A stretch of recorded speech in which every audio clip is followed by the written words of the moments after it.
Happy Tuesday. There is a leadership book by the it's called as Score Takes Care of Itself by Bill Walsh. For those who might be unfamiliar, Bill Walsh is one of the greatest coaches in NFL history. He took over the San Francisco 49ers when they were the worst team in the NFL. With and in 2 years, span of 2 years, he turned them into the best team in the NFL, winning the Super Bowl subsequently. He went on to turn the 949ers into a dynasty, as you would say, winning six division titles, three NFC championships titles, and three Super Bowls. Coach Walsh not only built a winning team, he also developed eight future head coaches who then produced another 35 future NFL head coaches. He was a leader of leaders. The excerpt that stuck out to me, this reading though, is why Bill decided to leave his leadership position at the height of his career. It is actually a tragic lesson to learn. It is when Bill stopped abiding by the title of his book, is that Bill started to define himself and his self worth on winning and losing, as he said. He said it can become so psychologically crippling, winning and losing, that winning often offers little solace and no cause for celebration because you have imposed an internal accounting system on yourself and your endeavors. And that awards 0 points for winning and minus points for losing. That was his revelation at the end of his career. In that calculation, you can never get ahead on points, he said.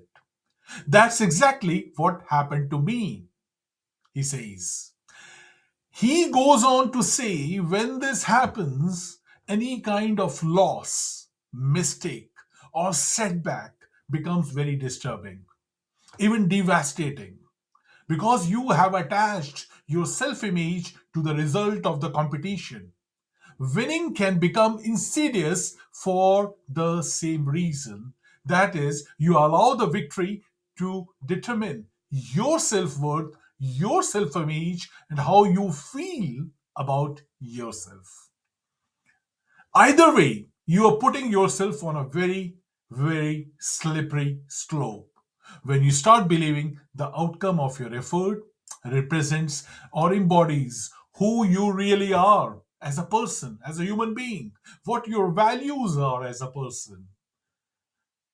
And I speak from personal experience, he says. He carries on.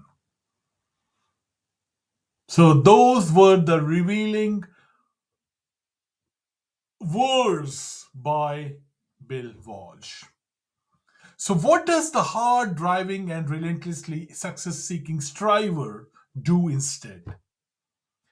You might ask Coach Walsh advice to be, quote, aggressively, he says, aggressively looking for the positive elements, however small they are. And then that can dilute the toxic pressure of personalizing the result by allowing you to take pride in your strategies, in your actions, your tactics, your efforts, and even the execution when they don't produce a victory every single time. In other words, go back to the joy of the journey, the pride of the process, the love for the art in making small, progressive improvements in how you do everything better every single day. Every single day to be a better achievement, better person. Bill, who passed away too early, only 75 years old, 2 years before his book would be published, In fact, revealed I was increasingly unable to do this. Consequently, during my 10th session with the 49ers, I had to get out of what he was. He was only 57 years at the time. Had I been able to avoid the dead end calculation of 0 points for winning mindset, he said, I underline, he said I would have continued to coach the 49ers and I believe we would have won additional Super Bowl championships, said the coach Bill Walsh. That is something that has never stopped eating at me.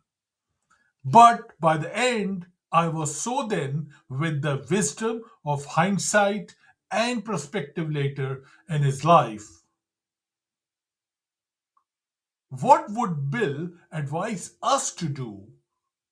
Avoid the insidious trap that he fell into. What would be his advice to the listeners today? Number one, avoid the destructive temptation. Define yourself as a person by the one lost record, the quote unquote score. However, you define that, don't equate you or your team's one lost record with your self worth. Instead, take pride in your day over day execution, excellence, in the joyful, never ending pursuit of becoming better every single day as you move forward. Or as Bill put it in his standard of performance doctrine, as he would say, exit, exhibit a ferocious and intelligently applied work ethic directed at continual development. A continual development. That's the underlining catch what he revealed. Number two, when you do lose, shake it off. When you do lose, shake it off. Bud Grant, the head coach of the Minnesota Vikings for 18 seasons, who lost 4 Super Bowls, said, I have got a 24-hour rule. You only let it bother you for 24 hours. No more. And then it's over. One of the common traits of outstanding performance, be it coaches, be it the athletes, managers, sales representatives, executives, and others who face daily up and down, win and loss accounting systems, is that a rejection that is a defeat is quickly forgotten, replaced eagerly by pursuit of a new order, a new client, a new opponent, right? That's how it is. They know that a defeat, whether a lost account or a loss on the field, can't be taken personally, like Bud Grant. They shake it off and go far. I can tell you firsthand, personally, my team and I set big, hairy, audacious goals for us. Sometimes we hit them, the milestones, sometimes we significantly exceed the milestones, and sometimes we come up short. That goes all the time with everybody who is on the journey. I don't really have an attachment to any one of those results. Oh, sure, we work like the Dickens to hit or exceed our goals. Definitely. But if we have given our best effort and if we have left it all on the field, then it's all good. Playing is what's fun. The stakes of winning or losing is just what makes the game fun and exciting. Either way, we played full out, improved ourselves in the process, and had fun playing the game. Do you understand that? What I mean here? Can you get your head around this concept? Hey, look, unless you are performing brain surgery or running an ER, I would say, what you do is just a game. Anyway, no one's going to die if you lose. Lighten up. How sad would it be to play and not have fun? Right? To be tortured all along the way. Instead, to have the idea of losing be so devastating that it becomes crippling for you. A constant anxiety filled torture where winning means little more than delaying the pain of losing. Perpetually turning to the next game and the next one and the next one, each offering no more than the opportunity to postpone the awful feelings that accompany defeat, while doing nothing to remove the fear. Don't live like that. Don't pursue success like that. Win or lose, as long as you approve, you have won. Go for your goals with all your mind open.